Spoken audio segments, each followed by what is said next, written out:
రైతు సోదరులందరికీ నమస్కారం అండి. మీరు చూస్తున్న రైతన్నకు సమాచారం ఛానల్. నా పేరు వాసు. ప్రస్తుతం మనం గోవిందరాల విలేజ్ రావడం జరిగింది. ఇది ఖమ్మం జిల్లా. ఏ మండలం వస్తుంది? ఇది కామెపల్లి మండలం. ఇది వాళ్ళ తారీఖు వచ్చరికి జనవరి 28వ తారీఖు. ఒక్కసారి ఫీల్డ్ చూపించిన నేను. ఒకసారి ఫీల్డ్ గమనించండి. ఈ టైంలో కూడా ఎక్కడా కూడా మనకి ఇగురు మాడిపోయే ప్రాబ్లం లేకుండా నీట్ గా ఎక్కడైతే లేత వయసులో తోట ఏ విధంగా ఇగురు వస్తుందో అట్లా ఇగురు మంచి పూత, విపరీతమైన పూతతోటి మనకి తోట కనిపిస్తా ఉంది. అంతపాటుగా విపరీత కాపు కూడా పడతా ఉంది. ఇటు చూపించాం. మనకి పై గొడుగు కొమ్మకి సందు లేకుండా కాపు అయితే ఎట్లా పడతా చూడొచ్చు. దాంతో పాటుగా వీళ్ళు వేసుకున్న విత్తనం ఏంటో మీరు వేసింది? బజరంగి విత్తనం. సో ఈ బజరంగి విత్తనానికి సంబంధించి మనం చాలా ఫీల్డ్స్ మన వీడియో చూపించాం. ఇక్కడ కూడా ఏ విధంగా మనకి వీళ్ళకి నచ్చిందా నచ్చలేదని కూడా మన రైతులు అడుగు తెలుసుకుందాం. సో ఒకసారి బోర్డు పక్కన పడేసేయండి. ఇప్పుడు ఏ ఊరమ్మా మీది? మాది గోవిందరాల అండి. ఏం పేరు మీ పేరు? పద్మ గారు. ఇప్పుడు ఎన్ని ఎకరాలు మిరప తోట వేసారు ఈ సంవత్సరం? 5 ఎకరాలు. అసలు మిరప తోటలు వేసే దాంట్లో మీకు ఎన్ని సంవత్సరాల అనుభవం ఉంది?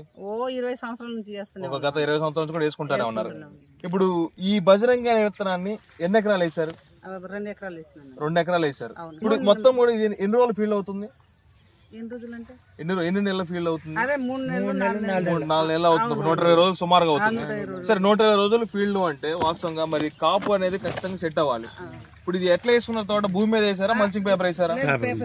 పేపర్ వేసుకున్నారు. ఒక్కసారి పేపర్ మీద ఈ విధమైన తోటలు అనేది చాలా వరకు కూడా కష్టమే.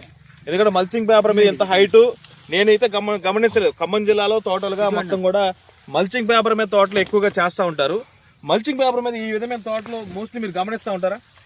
అంటే ఇంత హైట్ రావడం అయితే, ఎంత కాపు పడడం అయితే నేను గమనించను. కానీ ఇక్కడ అంత హైట్ రావు, అంత కాపు సెట్ అవ్వు. అట్లా ఇక్కడ మీరు గమనించండి. సరే, నవీన్ ఇటు చూపించు. మీరు ఒకసారి చూడండి ఏ విధంగా కాపు అనేది సెట్ అయింది అనేది. ఇది మనం చివరి సార్లో నిలబడే వీడియో చేస్తాను, ఎందుకంటే లోపల పడడానికి కూడా వీలు లేదు. ఇక్కడ చూడండి. మీరు దగ్గర చూపించిన నేను దగ్గర తీసుకురా. కాపు సెట్టింగ్ అనేది, కాపు సెట్ ఎట్లా అయిందమ్మా దీనికి? అలా మంచిగా అవడం అంటే ఇప్పుడు మీరు అందాజుగా ఎకరం మీద ఎన్ని క్వింటాలు దిగుబడి వస్తుంది అనుకుంటున్నారు? ఎకరం మీద ఇప్పుడు పూత గానీ, కాపు గానీ, కాసే కాయ గానీ 25 నుంచి 30 దాకా 30 క్వింటాలు వస్తుందని మీరు అనుకుంటున్నారు. 25 నుంచి 30 క్వింటాలు అంటే మంచి ఈల్డింగే. మరి 25 నుంచి 30 క్వింటాలు రావాలంటే విత్తనం వెయిట్ రావడం గానీ, కాయ సైజు కూడా అంతే ఉండాలి. మరి విత్తనం క్వాలిటీ లేకుండా కూడా మరి పర్ఫెక్ట్ గా మనకి అంత ఈల్డింగ్ రాదు. మరి కింద కాపు పడిందా? 30 క్వింటాలు తగ్గట్టు కాపు పడింది మీకు? ఇప్పుడు ఆల్రెడీ కింద పండిన కాయ ఉంది ఒక స్టెప్, మళ్ళా పైన ఆల్రెడీ కాపు పడింది. మీరు గమనించింది అంతా కూడా పచ్చికాయ. గనుపు దగ్గర ఉందా, దూరం ఉందా? దగ్గర కనిపే ఉంది. దాంతో పాటుగా వచ్చే పైన అంతా కూడా మళ్ళీ కాపు అనేది పడతా ఉంది. 30 క్వింటాలు వస్తుంది. మరి రైతులు ధైర్యంగా ఎంచుకోదగ్గ విత్తనం ఖచ్చితంగా ధైర్యంగా. ఎందుకంటే మనం వీడియో చూసే రైతులు ఎవరైనా కూడా ఎంచుకోవాలి అని అంటే ఇక్కడ మీరు చెప్పిన దాన్ని బట్టి వాళ్ళు తీసుకుంటారు. ఎంచుకోవచ్చు, దీనికి డౌటే లేదు. కూడా కొంచెం తక్కువ వస్తుంది, మంచిగా బొబ్బర కూడా తక్కువే ఉంది. నల్లి కూడా కొంచెం తక్కువ పట్టుద్ది. నల్లి తక్కువే ఉంది, బొబ్బర వైరస్ కూడా రావట్లేదు. ఈల్డింగ్ బాగుంది, అంటే కాప్ సెట్టింగ్ అంతా బాగా అవుతుంది. మరి కాయ సైజు గానీ, కాయ రంగు గానీ మీరు చూసుకోవచ్చు. కాయ రంగు అయినా, కాయ సైజు అయినా తాళ్ళకాయ కూడా లేవు. ఇప్పుడు మీరు చూడొచ్చు, కాయ సైజు కూడా దగ్గర మనకి 6 అంగుళాల వరకు ఉంది. 5 నుంచి 6 అంగుళాలు. మరి ఇంకేం కావాలండి? మరి తాళే ఏమన్నా అవుతుంది కింద? తాళ కూడా పెద్ద లేవు. మరి మందులు ఎన్ని రోజులకు ఒకసారి కొడతా ఉంటారు? వారంలో కొడతాం, 6 రోజులకు కొడతాం. 6 రోజులకు, వారానికి. అంటే చాలా మంది 3 రోజులకి కొట్టినా కూడా వారానికి ఒకసారి తోటలు కొడతా ఉంటారు. మరి ఇంకేందండి ఇన్ని క్వాలిటీస్, మంచి క్వాలిటీస్. వైరస్ లేదు, బొబ్బర వైరస్ లేదు, తెగులను కూడా తట్టుకోగలిగింది, నల్లిని కూడా తట్టుకుందని మీరే చెప్తా ఉన్నారు.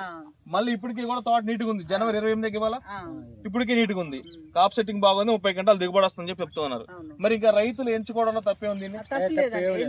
ఇప్పుడు ఈ విత్తనానికి సంబంధించి మనం చూడడం దగ్గర ఇది 4వ ఫీల్డ్ అండి. ఎక్కడా కూడా మనకి ఒక ఫీల్డ్ లో బాగుంది, ఒక ఫీల్డ్ లో బాగాలేదని చెప్పడానికి లేదు.